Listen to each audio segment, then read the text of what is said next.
हैं जाटव समुदाय ने जो ठाकुरों की पिटाई की है वो सही है? देखिए मैं वहाँ था नहीं, पिटाई कितनी हुई है, ज़्यादा हुई है। ठाकुर ने बताया कि हमें पीटा गया सामने से।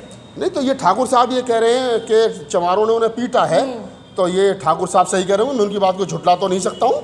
भाई ठाकुर साहब ये बात करें कि चमारों ने उनको पीटा है भगवान की शोभा यात्रा उनके मोहल्ले में निकालने के लिए, तो ठाकुर साहब ठीक ही कह रहे होंगे, मैं उनकी बात को मैंने थोड़ी कर दूँगा। भाई ठाकुर है वो जो करें ठीक करें, हम तो आज तक उनकी बात को सही मानते आए। बताइए कितना अपमान कर दिया, वही तो वो कह रहे हैं। नहीं ये तो अपमान ठाकुर साहब को कहना चाहिए। अगर ऐसी कोई घटना हो भी गई थी कि चमारों ने पीटा है तो बताना नहीं चाहिए था।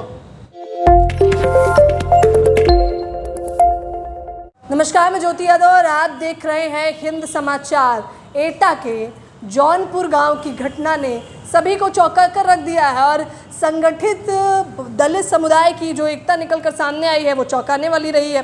मैंने आपको खबर बताई थी कि किस प्रकार से ठाकुरों की शोभा यात्रा निकालने से सीधे तौर पर जाटव समुदाय ने मना कर दिया, जिसके बाद बवाल हो जाता है, हंगामा और लाठी डंडे से लेकर पथराव तक किया जाता है। राहुल नागपाल इस पूरे विषय को कैसे देख रहे हैं बताइए।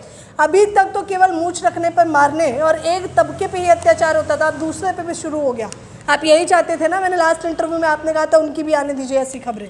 देखिए ऐसा है, जो आपने कहा ना कि आप यही चाहते थे, मैं ये चाहता हूँ कि उनकी शोभा यात्रा भी निकले और अम्बेडकर जयंती भी निकले। लेकिन अगर अम्बेडकर जयंती निकालने के लिए ठाकुरों के मोहल्ले में ठाकुर ये कहेंगे कि अम्बेडकर हमारे नहीं हैं और अम्बेडकर तुम्हारे और हमारे मोहल्ले में निकालने की परमिशन दिखाइए, तो फिर जाटवों को ये हक है, चमारों को ये हक है क्या वो जब उनकी कलश यात्रा निकले या शोभा यात्रा निकले उनके मोहल्ले में, तो उनको ये कहना चाहिए जो उन्होंने कहा है। हाँ। तो मैं पहली बात तो जाटवों के इस हौसला जो उन्होंने दिखाया है, और जो दिखाया है कि सबसे बड़ी बात यह है कि भगवान तुम्हारे हैं हमारे नहीं हैं। जो मैं पिछले इतने दिनों से कह रहा हूँ कि भाई मंदिरों में जाना बंद करो, भगवान के पीछे पूंछ पकड़ के चलना बंद करो, तो ये पहली प्रकाश में घटना ऐसी आई है एटा डिस्ट्रिक्ट के जौनपुर गांव की, कि वहाँ के जाटवों ने कहा कि ये भगवान तुम्हारे हैं, अपने मोहल्ले में ले जाओ, हमारे मोहल्ले में मत लाओ इन्हें, और हमारे मोहल्ले में लाना तो भगवान को लाने का परमिशन दिखाओ कि तुम्हारे भगवान को यहाँ से निकलने की परमिशन है, तो नहीं है। अब ठाकुरों ने जैसे कहा कि हम तो आस्था का मामला है, अगर ठाकुरों को ये लगता है कि कलश यात्रा या किसी भगवान की यात्रा उनकी आस्था का विषय है, तो डॉक्टर अम्बेडकर भी का जन्मदिन मनाना दलितों की आस्था का विषय है। अगर उनको अपनी आस्था का सम्मान कराना है तो कहीं ना कहीं उनको जाटवों के, दलितों के, अम्बेडकरवादियों की भी आस्था का सम्मान करना पड़ेगा। मुझे खुशी होगी कि डॉक्टर अम्बेडकर की जयंती पर इस देश के ठाकुर समाज दड़ी बिछाएं, टेंट लगाएं, प्रसाद बांटें। भगवान बुद्ध की कथा में ठाकुर समाज के लोग, सवर्ण समाज के लोग आएँ, कथा सुने और क्या नाम है प्रसाद बांटो, प्रसाद लेकर के जाएं। अगर आपको गणेश की शोभा यात्रा, राम की शोभा यात्रा, राम की झांकी, कृष्ण की झांकी दलितों की बस्तियों से गुजारनी है, तो उनको भी चाहिए कि वो भी डॉक्टर अम्बेडकर की जयंती, कबीर की जयंती, नानक की जयंती, रैदास की जयंती, बुद्धा जयंती अपने मोहल्ले से गुजरें और जयंती में जो लोग आए उनको पानी पिलाएं। अगर आप पथराव करोगे और फिर दूसरी तरफ जाटवों से उम्मीद करोगे कि वो आपका सम्मान करेंगे, तो ये संभव नहीं है, ये बिल्कुल नहीं हो सकता। और जाटवों ने करके दिखाया है, भगवान तुम्हारा है, अपने घर ले जाओ, हमारी तरफ नहीं आएगा। लेकिन कह रहे हैं सनातनी लोगों को आस्था सर्वोपरि है, आस्था से बढ़कर इस देश में कह रहे हैं कुछ नहीं है। तो सनातनियों के लिए आस्था पर सर्वोपरि है, तो सनातनी तो सभी हैं। नहीं तो कौन है सनातनी? तो हम है ना। हाँ, इस देश के जो अम्बेडकरवादी हैं, बुद्धवादी हैं, कबीरवादी हैं, नानकवादी हैं, रैदासवादी हैं, ये सनातनी हैं। ये तो हिंदू हैं, ये सनातनी थोड़ी हैं। भाई ये आज से 10 साल पहले आपने कभी सुना था किसी हिंदू ने कहा हो कि हम सनातनी हैं? नहीं ना। ये जब इनको पता लगा कि बुद्ध ने कहा एस धम्मो सनातनो, बुद्ध का श्लोक है, इनके यहाँ कहीं सनातन शब्द का किसी भगवान ने कहा होगा सनातनी, तो बताओ मुझे। है भाई एस धम्मो सनातनो जो बिल्कुल मतलब ओरिजिनल हो, जिसमें कोई मिलावट ना हो, और इनके यहाँ कौन सा सनातन है? अगर किसी बाबा फकीर को, हिंदू फकीर को ये पता चल जाए कि मजार पर बैठने से ज़्यादा पैसे मिलेंगे, तो वो भगवा उतार करके हरा पहन करके बैठ जाएगा मजार पर, लाओ पैसा दो। इनके यहाँ कौन सा सनातनी है? भाई ये तो हर साल नया देवता उठा लाते हैं, कभी बागेश्वर बाबा, कभी सरस्वती माता, कभी सावित्री, पता नहीं कौन कौन सी ले आते हैं ये तो, ठीक है। तो इनके यहाँ क्या है कि हर 6 महीने बाद में, हर 2 साल के बाद में एक नया भगवान। तो सनातनी ये नहीं, सनातनी हो तो बिल्कुल ओरिजिनल, प्योर, घी की तरह। कह रहे हैं शोभा यात्रा निकालने के लिए कब से परमिशन लगने लगी है? क्या बात कर रहे हैं आप लोग? कब से परमिशन लगने लगी है? तो डीएम से जाके पूछो, डीएम क्यों बैठा है? डीएम परमिशन देने के लिए बैठा है ना। और अगर डीएम की परमिशन की तुम्हें जरूरत नहीं है क्योंकि तुम्हारी सरकार है, ठाकुरों की सरकार, ठाकुर डीएम, एसपी डीएम, ठाकुरों की शोभा यात्रा, तो तुम्हें लगता है हमें परमिशन नहीं है? हाँ। अम्बेडकर वादियों की, कबीर वादियों की, बुद्धावादियों की सरकार नहीं है, उनका डीएम नहीं है, उनका एसपी और एसएसपी नहीं है, तो वो वहाँ बैठे हैं, उनको परमिशन की जरूरत है? मतलब एक ही प्रदेश में रहने वाले दो लोगों को दो प्रकार का कानून क्यों भाई? क्यों दो प्रकार का कानून? कानून तो सबके लिए बराबर है। अगर ठाकुरों के मोहल्ले में आने के लिए, अम्बेडकर जयंती के लिए परमिशन चाहिए, तो दलितों के मोहल्ले में आने के लिए भगवान को परमिशन चाहिए। दलितों की परमिशन है या नहीं है? तो आप कह रहे हैं जाटव समुदाय ने जो ठाकुरों की पिटाई की है वो सही है? देखिए, मैं वहाँ था नहीं, पिटाई कितनी हुई है, ज़्यादा हुई है। ठाकुर ने बताया कि हमें पीटा गया सामने से। नहीं, तो ये ठाकुर साहब ये कह रहे हैं कि चमारों ने उन्हें पीटा है, तो ये ठाकुर साहब सही कह रहे हैं, मैं उनकी बात को झुटला तो नहीं सकता हूँ। भाई ठाकुर साहब ये बात करें कि चमारों ने उनको पीटा है भगवान की शोभा यात्रा उनके मोहल्ले में निकालने के लिए, तो ठाकुर साहब ठीक ही कह रहे होंगे, मैं उनकी बात को मैंने थोड़ी कर दूँगा। भाई ठाकुर है, वो जो करें ठीक करें, हम तो आज तक उनकी बात को सही मानते आए। बताइए कितना अपमान कर दिया, वही तो वो कह रहे हैं। नहीं, ये तो अपमान ठाकुर साहब को कहना चाहिए। अगर ऐसी कोई घटना हो भी गई थी कि चमारों ने पीटा है, तो बताना नहीं चाहिए था। ये तो मुझे बड़ा आश्चर्य हो रहा है कि अगर कोई ऐसी घटना हो भी गई है कि पीटा है, तो नहीं बताना चाहिए था कि भाई चमारों ने पीटा है। ये दुख का विषय है। और अगर पीटा है तो भाई वो कह रहे हैं पीटा तो ठीक पीटा, या ठीक पीटा, ज़्यादा पीटा, कम पीटा, क्यों पीटा, जांच का विषय है, पुलिस को जांच करनी चाहिए। अभी तक तो चमारों की तरफ से कोई इस प्रकार का स्टेटमेंट आई नहीं कि चमार पिटे हैं। हाँ, ठाकुरों की तरफ से आप बता रहे हैं कि उन्होंने कहा है कि चमारों ने जाटवों में पीटा है। महिलाओं तक को पीटा, कह रहे भगा भगा कर पीटा और पत्थरबाजी ऊपर से करिए। नहीं, गलत हुआ नहीं। और छत पर पत्थर और डंडे सब तैयार करके रखे थे उन्होंने। नहीं, तो गलत है, नहीं होना चाहिए था भाई। ये सदियों से दलितों के साथ होता रहा है। अब दलित भी अगर वही काम करेंगे तो ये रास्ता जो है वो फिर तो वही वाला हो गया। मैं अभी क्या ही कहूँ इसमें। तो मैं तो यही कहूँगा कि पुलिस को जांच करनी चाहिए, और अगर वो बिना परमिशन के उनके मोहल्ले के अंदर निकाल रहे थे तो उनके खिलाफ भी मुकदमा करना चाहिए। और अगर उनके पास परमिशन थी और अगर जाटवों ने रोका तो जाटवों के खिलाफ क्या नाम है, कार्रवाई करनी चाहिए। लेकिन आपने ये क्यों कहा कि अगर ठाकुर साहब को पीटा गया तो उन्हें चुप रहना चाहिए था?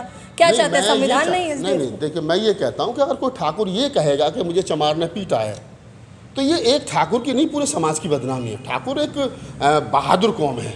ठाकुर मतलब क्षत्रिय मतलब बड़ा नाम है।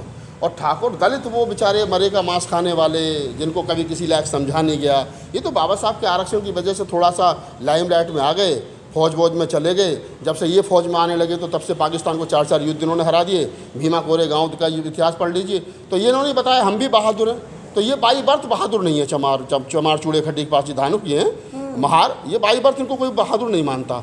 जब ये कोई ऐसा काम करते हैं तो फिर जब कोई ऐसे कहता है कि ठाकुरों को जो है चमारों ने पीट दिया, तो फिर लगता है ये भी पीटना जानते हैं। लेकिन मैं पीटने और पिटवाने के सिद्धांत पर अमल नहीं करता हूँ। मैं फिर कह रहा हूँ कि अगर उनके पास परमिशन थी तो वो दिखाएं। चमारों ने रोका, चमारों के खिलाफ कार्रवाई होनी चाहिए।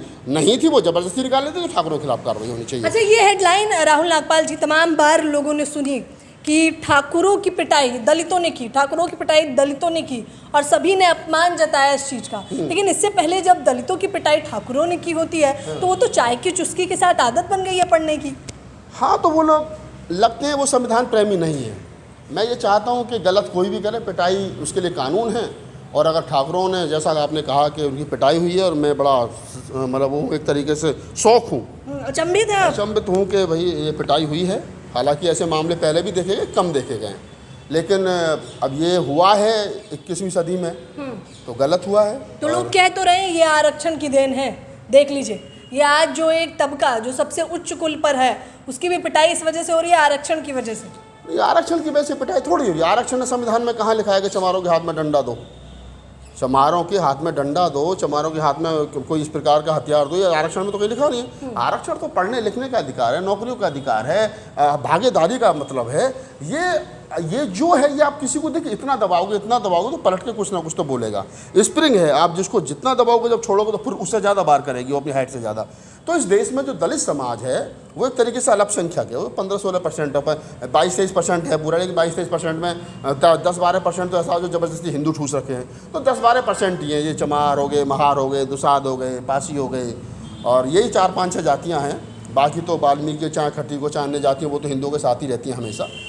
ये 4-5-6 जातियाँ जो बाबा साहब को पढ़ करके थोड़ा सा नौकरियों में आई हैं, थोड़ा सा समझती है कि नहीं हम अलग हैं, हमारे साथ ये शोषण अत्याचार हुआ है, तो उनका जब तुम शोषण करोगे, दबाओगे, तो भाई वो कहीं ना कहीं तो प्रतिक्रिया तो होगी फिर। कह रहे हैं क्या बहुजन समाज के लिए आस्था का कोई महत्व नहीं है? आस्था एक भावना है, शब्दों में बयान नहीं कर सकते। देखिए, दलितों की बस्ती अलग, दलितों का खान पान अलग, दलितों का रहन सहन अलग, दलितों के क्या नाम वेशभूषा अलग उनकी नज़र में, तो दलितों का भगवान भी अलग है। उनका भगवान भी बाबा साहब ने कह दिया तुम्हारा भगवान भी है, पकड़ो बुद्धा है, कबीर है, नानक है, रैदास है, फूले है, साहू है, अम्बेडकर है। तो उनके भगवान से तुम्हें नफरत है तो तुम्हारे भगवान से उन्हें नफरत है, तो आप अपना भगवान लेकर के उनके मोहल्ले मत जाओ और वो अपना भगवान लेकर के आपके मोहल्ले में ना जाए। और अगर आना जाना चाहिए तो आप उसके भगवान का सम्मान करो, वो तुम्हारे भगवान का सम्मान करें। आप उसके मोहल्ले में जाने के लिए परमिशन लीजिए, वो आपके मोहल्ले में जाकर परमिशन ले। तो ये तो सिस्टम है, तुम एक हाथ दोगे दूसरे हाथ लोगे। तुम चाहोगे नहीं साहब हम नहीं देंगे, तुमको देना पड़ेगा, तो फिर वो जमाने चले गए। अब वो जमाने नहीं है कि ज्योति यादव होने के बाद में भैंस ही चराएगी। क्यों चराएगी भैंस? ज्योति यादव पत्रकार भी तो बनेगी, ज्योति यादव IAS भी तो बनेगी, ज्योति यादव प्रोफेसर डॉक्टर इंजीनियर भी तो बनेगी है।